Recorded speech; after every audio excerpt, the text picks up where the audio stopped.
Imagine standing beneath the iconic Eiffel Tower, the symbol of romance and hope, when suddenly, you see a young boy climbing higher and higher, too afraid to come down. What would you do?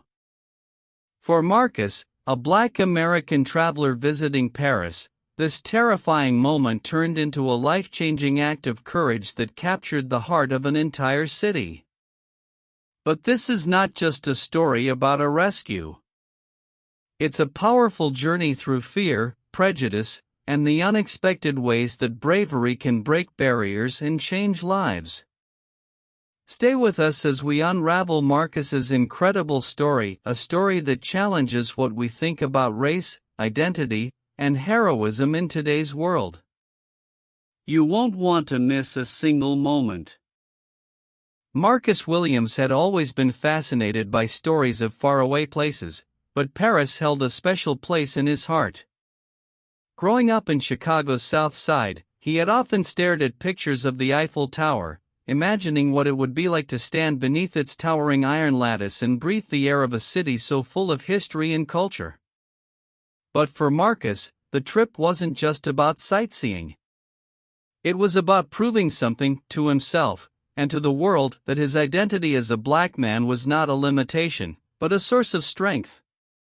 As a journalist, Marcus had spent years telling stories that many ignored, the quiet struggles of everyday people, the hidden beauty in overlooked neighborhoods, and the subtle acts of kindness that often went unnoticed. He believed stories could change minds and hearts. Now, with a plane ticket to Paris in his hand and a backpack slung over his shoulder, Marcus was ready to find new stories, new truths. The journey began on a humid summer morning. At O'Hare International Airport, Marcus felt the familiar mix of excitement and anxiety. He was used to the looks, some curious, some cautious, that people gave him when he traveled. But this time, he was determined to see Paris through fresh eyes, to approach it with open curiosity rather than fear. On the long flight across the Atlantic, Marcus watched movies and wrote notes for his upcoming article. He wanted to capture the spirit of Paris from the perspective of an outsider who was also an insider, someone who understood what it meant to be judged by appearance but refused to be defined by it. Arriving in Paris in the early afternoon, Marcus stepped out into a world that was both foreign and familiar. The streets were alive with a vibrant energy, people speaking rapid French, cyclists weaving through traffic, and the aroma of fresh bread and coffee drifting through the air. Despite the language barrier, Marcus felt a deep connection. The city's charm was undeniable, but so was its complexity. He checked into a small hotel near the Seine River, a cozy place run by a kind elderly woman who welcomed him with a warm smile and a few words of broken English. After settling in, Marcus set out to explore. Walking along the riverbank, he marveled at the way the sunlight danced on the water, casting reflections of the bridges and historic buildings. Street musicians played soulful tunes, their melodies drifting through the air and blending with the chatter of locals and tourists alike. Eventually, Marcus found himself standing at the foot of the Eiffel Tower. The massive structure soared into the sky, its intricate ironwork glowing in the late afternoon sun. Tourists gathered, snapping photos and chatting excitedly. Vendors sold crepes and miniature replicas of the tower, while children played nearby. As Marcus admired the tower's grandeur, his attention was suddenly drawn to a commotion near the base. A young boy, probably about 10 years old, had climbed partway up the iron lattice. His small hands gripped the metal beams, but he looked terrified. The boy's parents stood a few feet away, seemingly unaware of the danger their child was in. Marcus's heart pounded. The boy was frozen in place, fear evident in his eyes as he hesitated to climb down. The crowd around them seemed oblivious or unsure how to react. Time felt like it slowed. Without hesitation, Marcus moved closer. His voice calm but firm, he called out to the boy, trying to reassure him. The boy glanced down, panic rising in his eyes. Marcus knew the boy needed help fast. Climbing the tower was no small feat. Marcus had to maneuver carefully, testing each foothold and handhold. But something inside him pushed him upward, an urgent need to protect, to save, to be more than just a bystander. As he neared the boy, Marcus extended his hand. "It's okay. I've got you," he said softly. The boy hesitated, then reached out and took Marcus's hand. Together, they began the careful descent. The crowd below watched in silence, then broke into applause as Marcus safely brought the boy down to the ground. The boy's parents rushed over, tears of relief streaming down their faces as they thanked Marcus profusely. In that moment, standing under the towering Eiffel Tower with the boy safe by his side, Marcus felt something shift inside him. He wasn't just a visitor or an outsider, he was part of a story unfolding in the heart of Paris. A story about courage, humanity, and the power of kindness to transcend boundaries. Little did he know, this act of bravery would change his life forever. After the adrenaline rush of rescuing the boy from the Eiffel Tower, Marcus Williams felt an overwhelming mixture of relief and disbelief. The crowd's applause still echoed in his ears, and the grateful faces of the boy's parents lingered in his mind. He hadn't expected that a simple stroll around the Eiffel Tower would turn into a life-changing moment. As he made his way back through the winding streets of Paris, Marcus realized that the city had taken notice of him. Whispers followed him like shadows, snippets of French conversations carrying the words "les heros, l'encouragex." A few tourists even approached him to shake his hand or snap a photo. He smiled politely but felt a strange sense of unease. Fame was unfamiliar territory. Marcus found a quiet cafe near the river, sat at a small outdoor table, and ordered a coffee. He watched the city move around him, the cyclists weaving through traffic, the elderly couples holding hands on benches, the painters capturing the Seine's shimmering surface. Paris was beautiful, but beneath its charm, Marcus sensed a complexity he wasn't yet ready to face. Growing up in Chicago, Marcus had experienced racism in many forms, some overt, some subtle. But here, the attitudes were different, layered with history, culture, and old prejudices. He wondered if being a black man in Paris would be easier or harder than back home. The hero moment had opened a door, but it also made him more visible, more vulnerable. That evening, Marcus sat in his hotel room reviewing photos he'd taken earlier. The city had stories everywhere, the graffiti-covered walls, the street performers, the homeless man quietly singing to himself by the metro entrance. But the story of the boy on the tower kept replaying in his mind. Who was that child? Why had his parents been so careless? His phone buzzed. It was a message from a local journalist he had met briefly at the airport. "Saw what you did today, everyone's talking about it. Want to meet for coffee tomorrow?" Marcus smiled. This could be the start of something bigger. The next morning, Marcus met Sophie Dubois at a cozy cafe in the Latin Quarter. Sophie was a French reporter known for her sharp insight and fearless questions.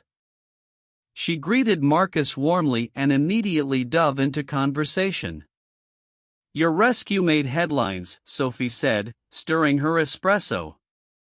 "But I want to know what brought you here.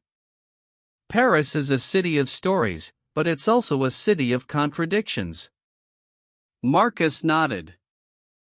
"I'm here to find those stories. To understand this place, and maybe to find a bit of myself along the way." Sophie smiled. "Then you're in the right city. But be careful, the stories here aren't always kind to outsiders." They spent hours talking, sharing experiences of being seen and unseen, judged and misunderstood.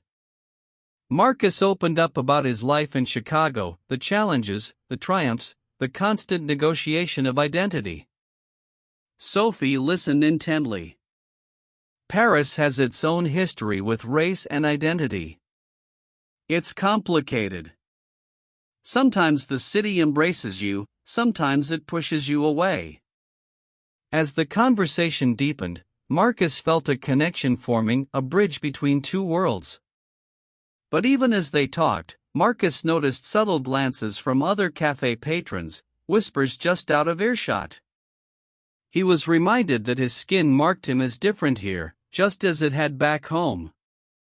Later that day, Marcus wandered to Montmartre, the artsy hilltop neighborhood known for its bohemian past.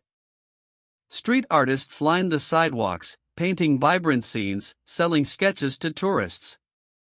Marcus watched as a young artist painted a portrait of a black woman with a radiant smile.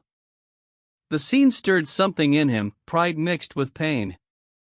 Pride in the beauty of blackness, pain from knowing how often it was ignored or stereotyped. He took a deep breath, feeling both the weight and the power of his identity. Back at his hotel, Marcus checked his phone again. His rescue had gone viral on French social media. Headlines praised his bravery, calling him a hero of Paris. But along with praise came other messages, some curious, some suspicious, some even hostile. The shadow of racism lurked beneath the surface. That night, Marcus lay awake thinking about what he had seen and heard. He wondered how far his story would travel, and what it might mean for him in a city that was both enchanting and enigmatic. Despite the challenges, Marcus knew one thing: he was here to stay. Paris had given him a chance to be more than a visitor, it had given him a stage to make a difference. And tomorrow, the story would continue. The morning light seeped through the curtains of Marcus's hotel room, casting long golden beams across the wooden floor. Outside, Paris was waking up, the distant hum of traffic, the soft chatter of early risers, and the occasional ring of a bicycle bell blended into the city's symphony. Marcus sat by the window, nursing a cup of strong coffee, his mind racing. Yesterday's rescue had changed everything. For the first time in his life, he wasn't just another face in the crowd. Here, in the heart of Paris, people knew his name. Le Héros, the hero. Yet, beneath the applause and praise, Marcus felt the subtle prick of unease, a reminder that admiration could quickly shift into suspicion or worse. He remembered the messages he'd read late into the night, some filled with gratitude, others laced with thinly veiled prejudice.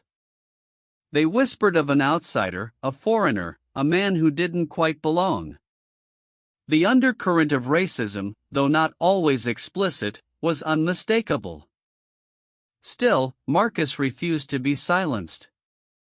If anything, these whispers fueled his determination. He was here not just to witness the city, but to understand its complexities, its beauty, and its contradictions. After breakfast, Marcus headed to a nearby newsstand and picked up a French newspaper. The headline blared in bold letters: "American Hero Saves Child on Eiffel Tower." The article praised his courage but also raised questions about safety and parental negligence. Marcus felt a pang of frustration. The story was being shaped by others, filtered through their perspectives. He wanted to tell his own story, to give voice to what he truly felt. Back at the cafe where he'd met Sophie, Marcus found her waiting. Her eyes lit up when she saw him. "You look ready," she said with a smile. "I am," Marcus replied. "I want to write something real, something that goes beyond the headlines." Sophie nodded. "Then let's dig deeper."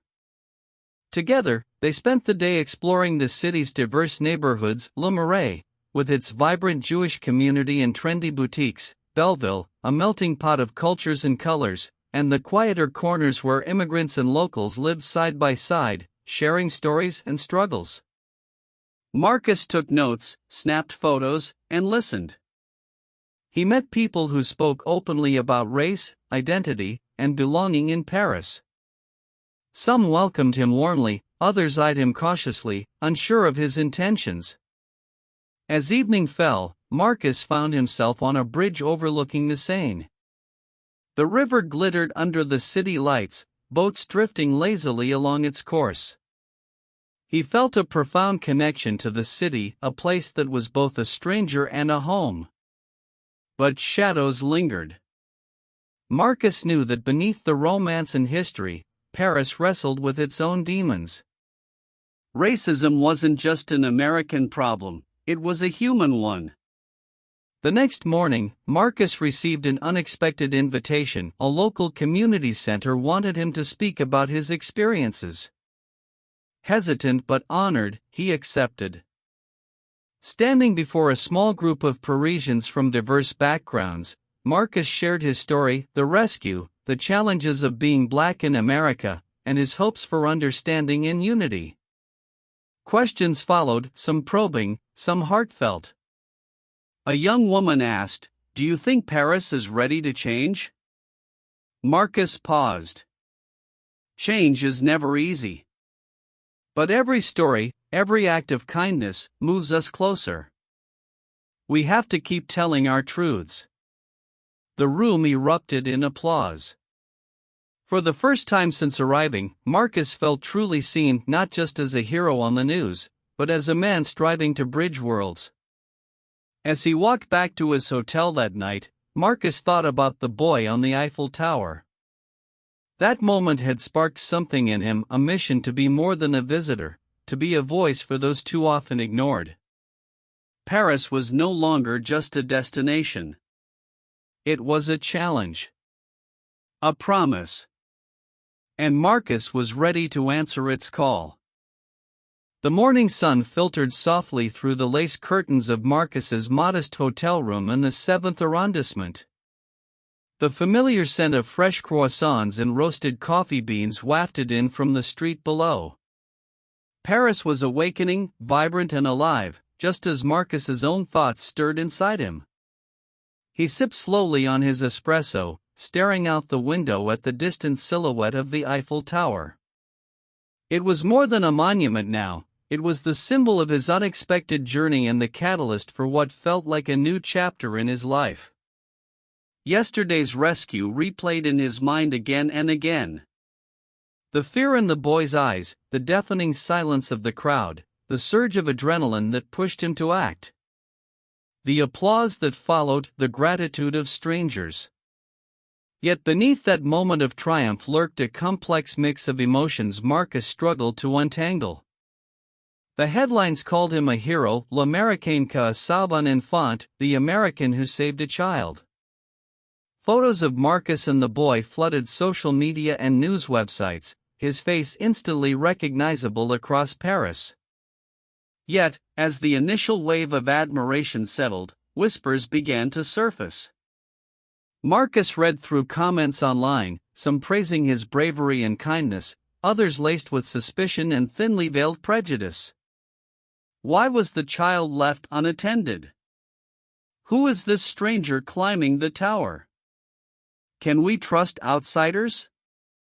The undertones were clear. Being a black man in Paris carried burdens he had faced before, but in new, unfamiliar ways.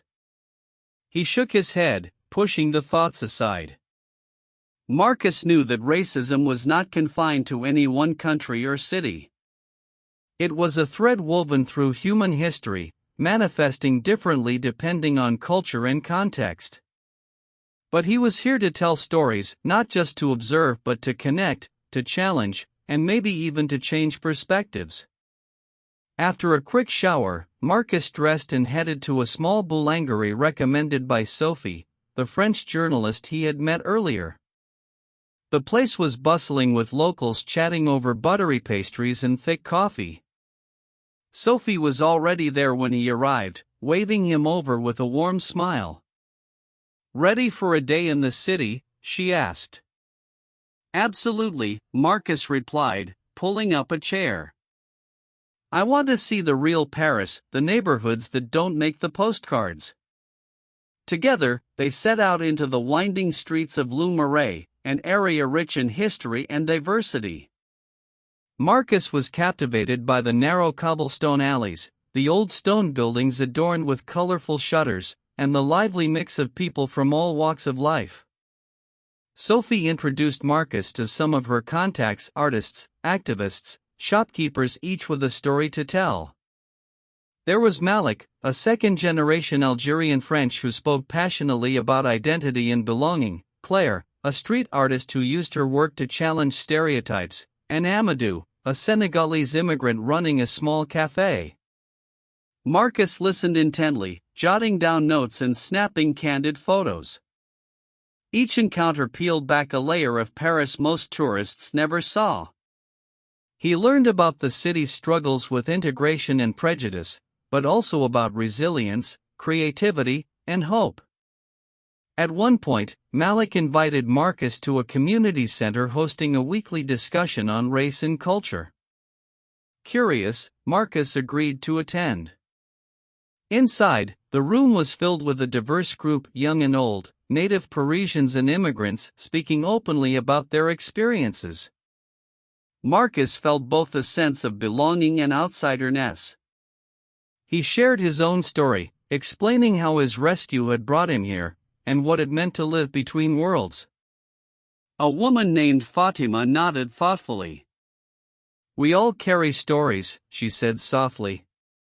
"Sometimes they hurt, sometimes they heal. But they must be told." After the meeting, as Marcus walked back to his hotel through the fading light, he felt a surge of purpose.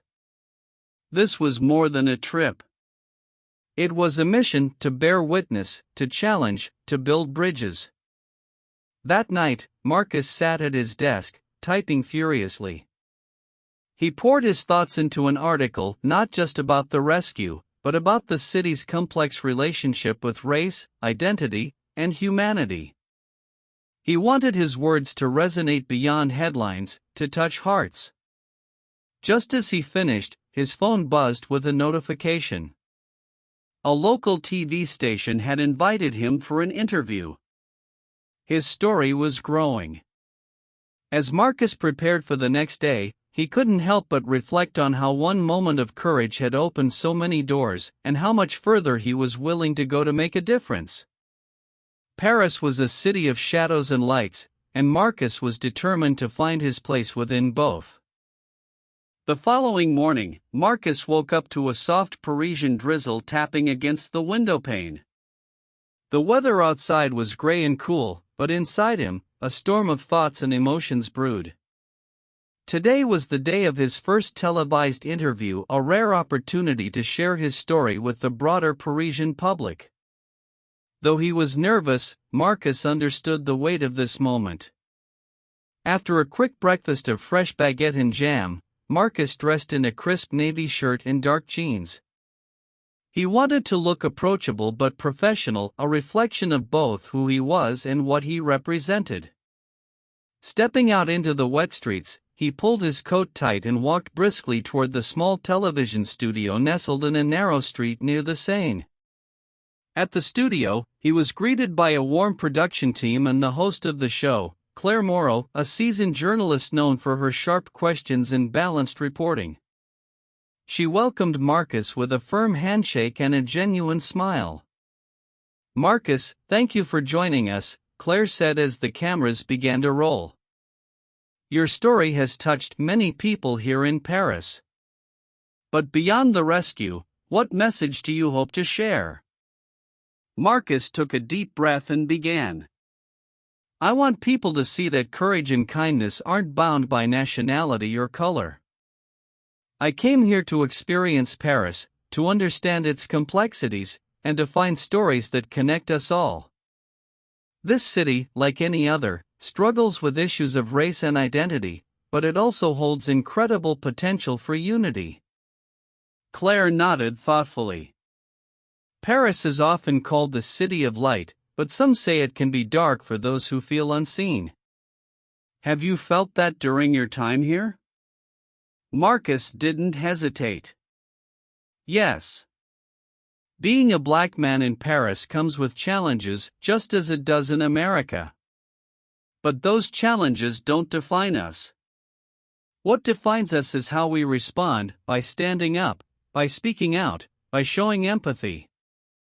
The interview aired that evening, reaching thousands of viewers. Marcus watched nervously as the response poured in messages of support, curiosity, and encouragement. Yet, as before, there were also those who questioned his presence and intentions. Among the messages was one from an unexpected source, a young man named Julien, who claimed to be the boy's cousin. He invited Marcus to meet and discuss what had happened near the Eiffel Tower. The meeting was arranged for the next day at a small cafe near the Trocadero Gardens, with a perfect view of the tower's sparkling lights. Julien arrived early, tall and lanky, with an intense gaze and a hesitant smile. As Marcus sat down, Julien began to speak, his voice low, tinged with both embarrassment and anger. "We were all worried about him," Julien said, referring to the boy. "Our family has a complicated history. Some don't want outsiders to get involved.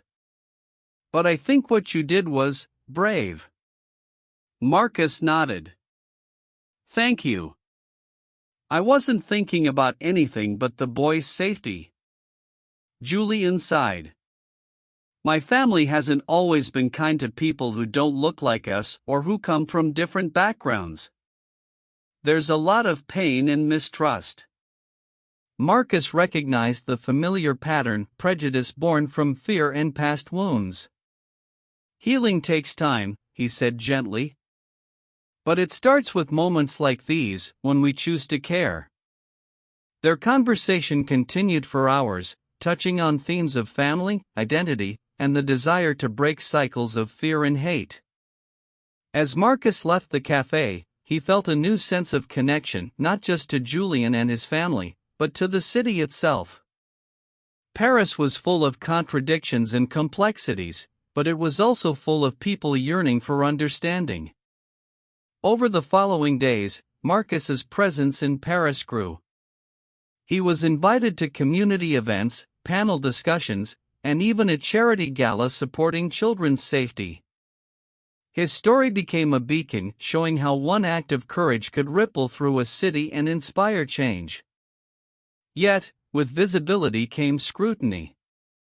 A few local bloggers began to question Marcus's motives, suggesting he was exploiting the incident for personal gain. These accusations stung, but Marcus refused to be distracted. He reminded himself why he had come: to tell stories that mattered, to be a bridge between worlds, and to stand firm against the shadows of prejudice. One evening, while walking along the Seine, Marcus paused to look up at the Eiffel Tower, its lights shimmering like stars against the night sky. He felt a quiet strength settle within him. This city had tested him, challenged him, and embraced him in unexpected ways. And Marcus knew his journey was just beginning. The weeks following the rescue were a whirlwind of activity for Marcus. Paris, a city known for its romantic charm and artistic heritage, had now become a stage for his personal journey, a journey that intertwined with the city's own struggles and hopes. Each morning, Marcus woke to the hum of the city, the scent of fresh bread mingling with the distant sounds of accordion music drifting from a nearby street corner. His days were filled with interviews, meetings with local activists, and explorations of Paris's diverse neighborhoods. But at night, when the crowds faded and the city's glittering lights softened into shadows, Marcus wrestled with his own thoughts.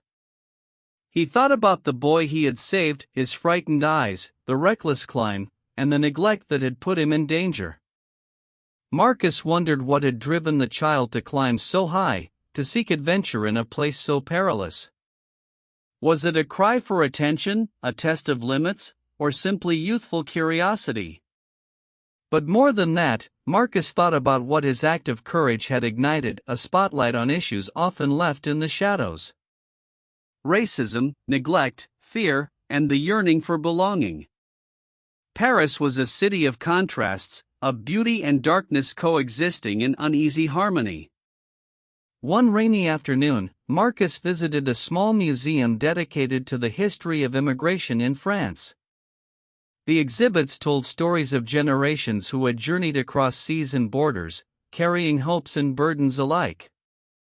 Photographs of immigrant workers, letters in fading ink, and personal testimonies painted a vivid picture of resilience. Standing before a black and white photo of a group of African workers in 1940s Paris, Marcus felt a profound connection. Their faces held strength and dignity, despite the hardships they endured.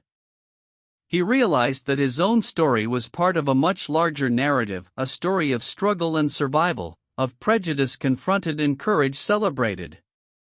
Later that day, Marcus met with a group of young activists in Belleville. They spoke passionately about the challenges of being seen as outsiders, of fighting stereotypes, and of building bridges between communities. Marcus shared his own experiences, the pain and hope he carried with him. "You're not just a visitor anymore," said Amira, one of the activists. "You're part of this city's story now." Marcus smiled, feeling a warmth he hadn't expected. For all its complexity, Paris had begun to feel like home.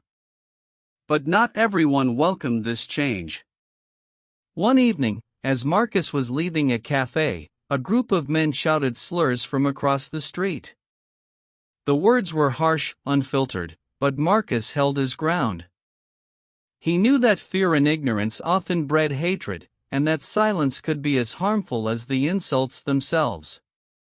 He locked eyes with the group, steady and unflinching. Then, without a word, he turned and walked away, his head held high. That night, Marcus wrote in his journal about the encounter, reflecting on the fine line between courage and confrontation, between standing up and choosing peace. As days passed, his story spread beyond Paris, inspiring conversations across Europe and America.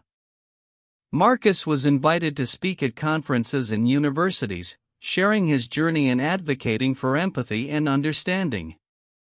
Despite the growing attention, Marcus remained humble. He knew that his rescue was a single moment in a much larger fight for justice and equality. One afternoon, Marcus received a letter from the boys' parents, an invitation to visit their home in the outskirts of Paris. They wanted to thank him in person and share their own story. Marcus accepted. The meeting was heartfelt and raw. The parents expressed regret for their negligence and gratitude for Marcus's bravery. They spoke of the pressures they faced, the cultural clashes, and the hope that their son would grow up safer and wiser. Marcus listened with compassion, understanding that change began with conversations like these. As he left their home, the sun broke through the clouds, casting a golden light over the city. Marcus felt a renewed sense of purpose. Paris had tested him, challenged him, and embraced him. But it had also taught him that courage was not just about heroic moments, it was about everyday acts of kindness, understanding, and resilience. And Marcus knew that his journey was far from over.